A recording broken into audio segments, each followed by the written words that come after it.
18 मार्च 1999 को जहानाबाद जिले के सेनानी गांव में 34 लोगों की सामूहिक हत्या कर दी गई थी।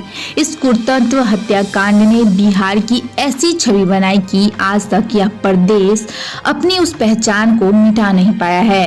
लेकिन इस जघन्य हत्याकांड के सभी आरोपी बरी कर दिए गए हैं। पटना हाई कोर्ट ने शुक्रवार को निचली अदालत से दोषी ठहराए गए 15 आरोपियों को साक्ष्य के अभाव में बरी कर दिया और सभी को अविलंब जेल से रिहा करने का आदेश दिया है। उच्च न्यायालय के इस फैसले के साथ ही यह सवाल उठने लगे हैं कि क्या 34 लोगों की हत्या किसी ने नहीं की। इस पीड़ा का इंतजार भारतीय जनता पार्टी के बिहार प्रदेश अध्यक्ष डॉक्टर संजय जायसवाल ने अपनी सोशल मीडिया अकाउंट पर किया है। संजय जायसवाल ने अपनी फेसबुक अकाउंट पर लिखा, 34 इंसानों की हत्या किसी ने नहीं की। दरअसल भाजपा अध्यक्ष ने जो अंतहीन प्रश्नवाचक चिन्ह लगाए हैं वो हमारे न्याय व्यवस्था की खामियों की ओर इशारा करता है। सवाल यह भी है कि निचली अदालतें जब सजा सुनाती है तो उच्च अदालतों में उन्हीं सबूतों को खारिज कैसे कर दिया जाता है।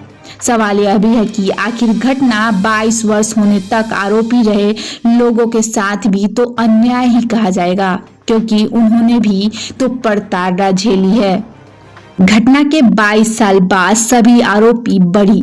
दरअसल यह तथ्य को सर्वविदित है कि 18 मार्च 1999 को वर्तमान अरवल जिले तत्कालीन जहानाबाद के करपी थाना के सेनानी गांव में 34 लोगों की सामूहिक तौर पर निर्मम हत्या कर दी गई थी। आरोपी प्रतिविध एमसीसी उग्रवादियों पर लगा था। निचली अदालत ने 15 नवंबर 2016 को नरसंहार कांड के 11 आरोपियों को फांसी की सजा और अन्य को आजीवन कारावास की सजा सुनाई थी।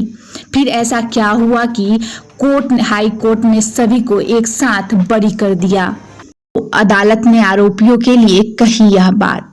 पटना हाई कोर्ट की 2 सदस्यीय खंडपीठ के न्यायमूर्ति अश्विनी कुमार और न्यायमूर्ति अरविंद श्रीवास्तव के सेनानी नरसंहार कांड के फैसले पर सवाल उठाए जा रहे हैं। दरअसल कोर्ट ने इस मामले में कहा कि अभियोजन पक्ष के साक्ष्य एक दूसरे से मेल नहीं खाते हैं, वहीं आरोपियों की पहचान की प्रक्रिया सही नहीं है।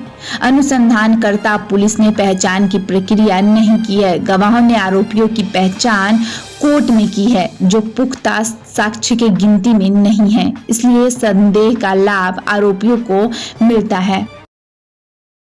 जांच अधिकारी की मृत्यु से पड़ा केस पर असर। बिहार के प्रसिद्ध कानूनविद वाई.वी. गिरी ने कहा कि कोर्ट ने सबूतों के आधार पर फैसला दिया है। अदालत ने रात के अंधेरे में आरोपियों की पहचान किए जाने पर सवाल उठाते हुए कहा अपना निर्णय दिया कि हालांकि अदालत ने घटना को सही माना है, लेकिन आरोपियों की पहचान को सही नहीं माना है। सरकार का स्टेटमेंट है कि वह सुप्रीम कोर्ट जा सकती है। इसकी एक वजह यह भी है कि इस कांड के ट्रायल में काफी देर हो गई है। इससे सबूतों गवाहों को इकट्ठा रख उच्च अदालत में पेश किए जाने में कहीं न कहीं लैंक रहा होगा। एक बड़ी बात यह भी है कि इस कांड की जांच कर रहे आयोग की भी मृत्यु हो चुकी थी।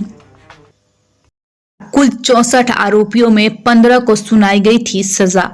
दरअसल कोर्ट ने अपना निर्णय सुनाते हुए यह भी कहा कि इस कांड में अभियोजन और पुलिस प्रशासन भी आरोपियों के खिलाफ ठोस साक्ष्य पेश करने में असफल रहा।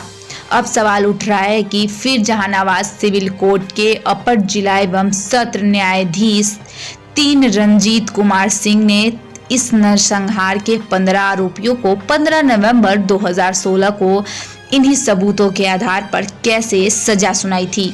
उस वक्त 11 आरोपियों की मौत व अन्य को सक्षम आजीवन कारावास की सजा किन सबूतों के आधार पर दी थी।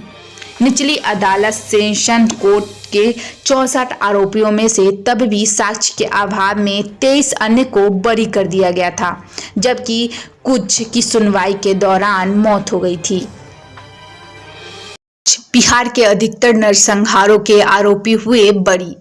कानूनविद वी गिरी कहते हैं कि सिर्फ सेनानी नरसंहार ही नहीं, बंधाली टोला नरसंहार, लक्ष्मणपुर बांदे, मियानपुर और शंकर विगहा कांड में सभी अभियुक्तों को साक्ष्य के अभाव में बरी कर दिया गया था।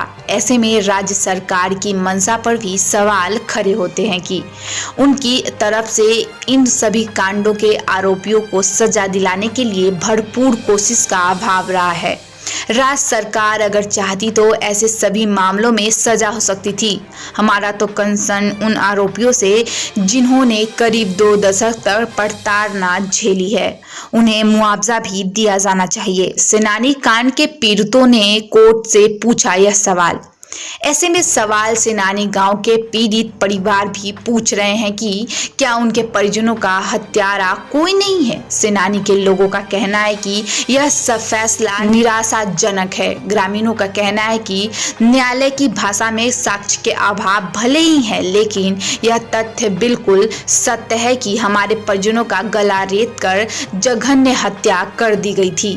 आखिर इससे बड़ा सबूत क्या होगा। पटना हाई कोर्ट के फैसले पर ग्रामीणों ने उठाया सवाल।